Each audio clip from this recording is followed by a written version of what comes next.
Night டின்னருக்கு பரோட்டா செய்யலான்னு தான் எடுத்து வச்சுருக்கேன். இது வந்து ரெடிமேட் பரோட்டா மாதிரி ஆஃப் குக்காக இருக்கும். மீதி நம்ம தவாவில் போட்டு லைட்டாக சூடு பண்ணி எடுத்தால் போதும் அப்படின்னு சொல்லியிருந்தாங்க. அன்ஹெல்த்தி தான் தெரியுது. சரி ஒரு நாளைக்கு வந்து சாப்பிட்டு பார்க்கலாம் அப்படின்னு சொல்லிட்டு தான் வந்து வாங்கியிருந்தேன். இதை வந்து ஓப்பன் பண்ணி வெளியே வச்சுருந்தா ஒரு 3 நாளைக்கு, ஃப்ரிட்ஜில் வச்சுருந்தா ஒரு 10 நாளைக்கு வரைக்காலும் இதை வந்து நம்ம வச்சு யூஸ் பண்ணலாம் அப்படின்னு சொன்னாங்க. சரின்னு சொல்லிட்டு அதில் தான் வந்து பரோட்டா செஞ்சுட்டு இருக்கேன். நம்ம 2 பக்கமும் வந்து லைட்டாக சூடு பண்ணி ஆயில் போட்டு எடுத்தோம்னா பரோட்டா சூப்பராக ரெடி ஆகிடும். எப்பயும் போல் நல்லா வந்து சுட்டு எடுத்துகிட்டு அடிச்சிட்டோம்னா பரோட்டா ரெடி. இதுக்கு வந்து நான் எம்டி சால்னா தான் வச்சுருந்தேன். சூப்பராக இருந்தது.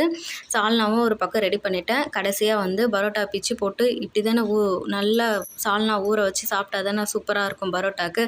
அப்படி தான் வந்து நல்லா வச்சு எடுத்துகிட்டு அது கூட வந்து சிக்கன் பக்கோடா வாங்கிட்டு வந்திருந்தாங்க. அதோடு சேர்த்து சாப்பிடும் போது சூப்பராக இருந்தது. அவ்வளோதான் ஃப்ரெண்ட்ஸ். வீடியோ பிடிச்சிருந்தா லைக் அண்ட் சப்ஸ்கிரைப்